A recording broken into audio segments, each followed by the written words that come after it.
Class 9। आज हम force and laws of motion में थर्ड लॉ ऑफ मोशन के बारे में बात करेंगे। तो what is third law of motion, पहले हम इसका स्टेटमेंट देख लेते हैं। बहुत इजी स्टेटमेंट है। For every action there is equal and opposite reaction. यहाँ पर एक्शन और रिएक्शन बेसिकली फोर्स के बारे में बात हो रही है। एक्शन भी फोर्स है और रिएक्शन भी हमारे पास फोर्स है। इसका सिंपल मतलब क्या है, जब भी कोई एक ऑब्जेक्ट दूसरे ऑब्जेक्ट पे किसी भी मैग्नीट्यूड की फोर्स अप्लाई करता है तो दूसरा ऑब्जेक्ट भी पहले ऑब्जेक्ट पे सेम मैग्नीट्यूड की फोर्स अप्लाई करता है। यहाँ से हम एक बात और समझते हैं कि हमारे पास जब भी फोर्स अप्लाई होती है तो वो हमेशा पेयर में अप्लाई होती है। किसी भी ऑब्जेक्ट पे फोर्स जब अप्लाई होती है तो वो फोर्स हमेशा पेयर में अप्लाई होती है।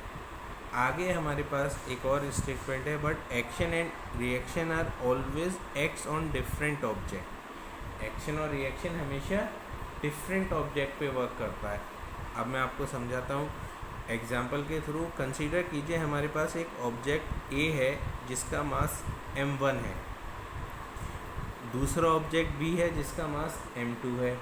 तो पहले ऑब्जेक्ट ने अगर दूसरे ऑब्जेक्ट पे फोर्स अप्लाई की FAB, तो दूसरा ऑब्जेक्ट भी पहले ऑब्जेक्ट पे फोर्स अप्लाई करेगा FBA।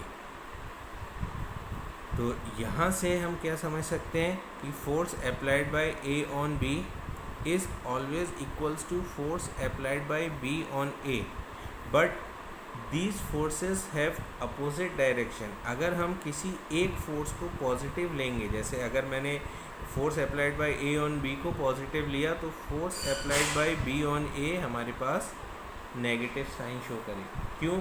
क्योंकि दोनों फोर्स एक दूसरे के अपोजिट डायरेक्शन में वर्क कर रही हैं and these forces are act on different objects. A force लगा रहा है ऑब्जेक्ट बी पर और बी फोर्स लगा रहा है ऑब्जेक्ट ए पर, इसीलिए दोनों का डायरेक्शन डिफरेंट है। अगर ए वाली फोर्स को हम एक्शन कह देते हैं तो बी वाली फोर्स उसका रिएक्शन हो जाएगी। इस तरीके से हमारे पास थर्ड लॉ ऑफ मोशन हमें क्या बताता है? थर्ड लॉ ऑफ मोशन हमें बताता है for every action there is equal and opposite reaction. अब यहाँ से एक और जो हमें इम्पोर्टेंट नोट ध्यान रखना है वो क्या है? Action and reaction are always equal in magnitude. Action और रिएक्शन दोनों का हमेशा मैग्नीट्यूड एक दूसरे के इक्वल होगा, लेकिन दोनों का इफ़ेक्ट हमेशा इक्वल हो ये ज़रूरी नहीं है। ऐसा क्यों? ऐसा इसलिए क्योंकि हमारे पास हो सकता है दोनों ऑब्जेक्ट का मास डिफरेंट हो। ऑब्जेक्ट ए का मास ज़्यादा है तो वो बी पर ज़्यादा फोर्स ज़्यादा इफ़ेक्ट प्रोड्यूस करेगा। अगर बी का मास ज़्यादा है तो वो ए पर ज़्यादा फोर्स का इफ़ेक्ट प्रोड्यूस करेगा। तो क्योंकि हमारे पास एक्सेलरेशन किस पर डिपेंड करता है? मास पर डिपेंड करता है।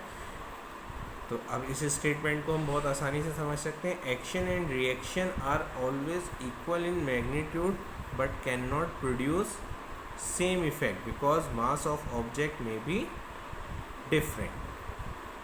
ये पॉइंट हमें क्लियर हो गया है।